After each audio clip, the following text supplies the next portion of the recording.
So basically, we are here to give vision and to work with the staff to make sure that our association is strong, relevant for our stakeholders. And coming back to my campaign, my claim was empowering you. And I think this is one of our roles, is to give, as member, is to give back power to our members. And this is in the line of what ESOMAR is doing, because we are a member-centric organization. So I'm really excited and happy to start my time here with you. Let's take your words, your last word. What is excites most about taking this new role? Or what is the most that you get passionate in this moment with this new role? I think passion is a good word. We are all, and we can see it here too with the LATAM community. I think we are all. You don't fall into research by chance. Most of the time you choose it because you are passionate people, and this is my case. I'm a passionate and dynamic woman.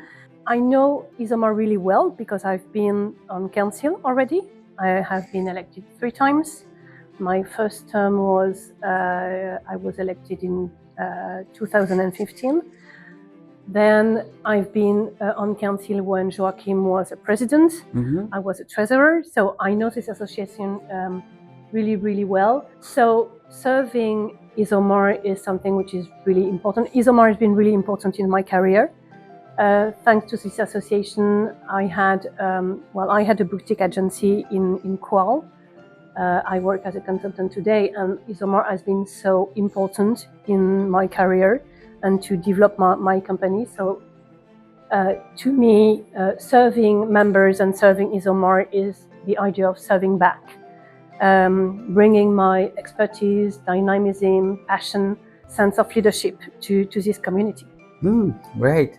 Well, I am talking by the LATAM people in this interview, and it's great to hear that you came from a small boutique or boutique company, you know, the big companies, and I really want to understand what are the priorities or main priorities that ESOMAR could have for Latin America, for region like in Latin America. What is the focus for us? So first of all, this region is important and has been always really important for ESOMAR. We are, I think we have 250 attendees to this event. It shows the importance of this community and of ESOMAR in the region. Latin America is, I think, seen, but it's same for Europe or other regions, from the outside is seen as a continent, but it's first of all full of very diversified countries and people and practices and experience. So it's true in other regions again, but it's important to serve this region considering the huge diversity of this continent. So it's really important to have, as a global association, to be close to this community and to this country. So thanks to digital, and this is what ESOMAR is doing, we are having a huge project on digital transformation. It will help being closer to the region and its people. And I'm convinced that a Latin America region can shine in the field of, you're very creative. Technology is really important.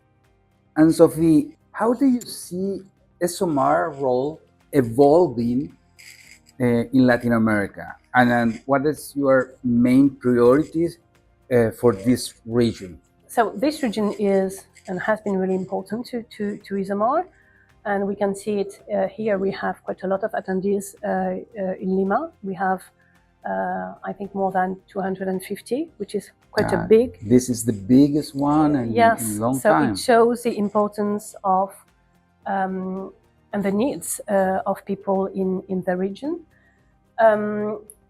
We have, so of course, the digital world and technology help to be closer. I think it's important that as a global association, we we have everyone on board and everyone is as close as possible to ESOMAR, who is based in Europe. And in Latin America, as a continent, you have so much diversity in terms of country practices, regulations, I guess, the use of technology, people who are still very traditional. Well, we have also these issues in Europe. We have to, on one side, preserving this diversity because this is a richness of our industry and association. And also, I believe that, and as a global association, all together and with collective intelligence, being stronger together. Again, this event gathering people from so many countries and also people who are coming from Europe, like me, and we have people from the US. Mm-hmm. We are here to make this region bigger. So through face-to-face connections, as we do today, and also digital and the use of technology, I'm convinced that you can build something really strong in this region. Okay, Anne-Sophie, are there any ESOMAR program or initiative that the LATAM researcher should be particularly aware during the next period you as a president? Yes, we have some already. We had some online, and I think some are face-to-face also. ESOMAR Connect meets up. We had one in Panama, I guess, last week. We have one next week in Guatemala. So we have initiatives, and ESOMAR is already quite dynamic in the region. And beyond that, and this is again the role of such an association as a member, when you're an individual member, when you're part of a local association, you can also suggest and you can have your own input, offering webinars. You can suggest a paper to speak to a regional or international event. You can serve as a member, so it's really open. So during my presidency and with ESOMAR team, I will be very open to having this kind of initiatives where everyone can serve, bringing its own expertise. Right. Well, I am part of that. I'm the rep of Chile, and I know that the organization is open to us to participate on that. But if we look at to the future as a professional in this industry, what are the key trends that are shaping the future in the marketing research and insight industry for you? We have many. Market is moving so fast. Of course, so thanks to technology, so we must adapt quite quickly to these changes. Of course, we have AI and automation. Yeah, so we are in the moment. Right. Really big topics. We have, and it's in the same field, the demand for real-time data to help companies make decisions quicker. Better to make better decisions. We also have the integrations of a wide diversity of data, which can be qualitative, quantitative, coming from social listening, for instance. Passive data, of course, is really important. Ethics is something moving beyond methodologies. Ethics is something really important for our community and for ESOMAR. We must ensure transparency and consumer consent. So this is also something which is more and more important in our societies. And of course, and this is obviously true in Latin America, understanding cultural nuances, regional preferences. What happens in Chile and I guess north to south is very different from what happens in Brazil, which is also a very big country. So this is where research can help bringing nuances to help better decision making. Well, let's move to final ideas that we can take on this conversation. What advice would you give to LATAM countries professionals who want to get engaged with this global research community? I would say very simply, well, just do it. It's an open association. When you are a member, you're part of this association, you're an actor of the association. So again, you're free to suggest, propose, connect with your peers in your country, in the continent, globally. We had our reps meeting this morning and the association meeting this afternoon.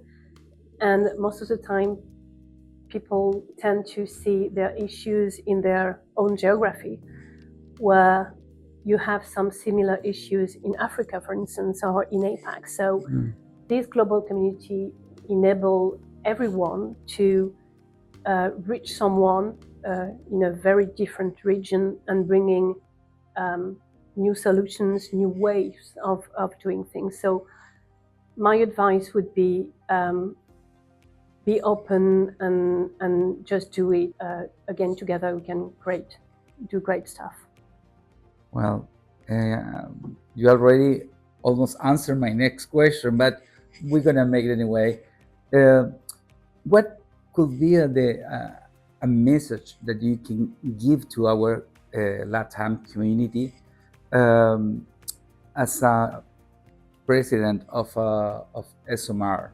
So to me, this community, its specificity is to be very creative and inspirational. The LATAM region is, most of the time, it's seen as having difficulties from a political or economic situation. But beyond that, and maybe thanks to that, I think you have very creative people. And this is, it will be the topic of my opening tomorrow when we start the conference. It's all about creativity and finding inspirations out of the box, doing things differently, thinking differently. So this is what I would say to your community. And so be creative. I think the power of creativity is immense. And you are very talented in this field, so be creative. Well, thank you, Anne-Sophie, for your time. Merci. Merci beaucoup. Thank you. I'm sure that the community is glad to meet you, and you are a very kind person that the people that is in the other side of the camera can feel that, and I'm sure if they can get connected with you, they're gonna receive the same care that I received during this conversation. Thank you so much. I really appreciate your time, and let's keep moving on this great event that we have today here in Lima. Yes, and one very last word. I think the LATAM region can offer its creativity to the rest of the world. It's a global community. Let's give it and serve and offering your creativity. Okay, thank you very much. Thank you so much.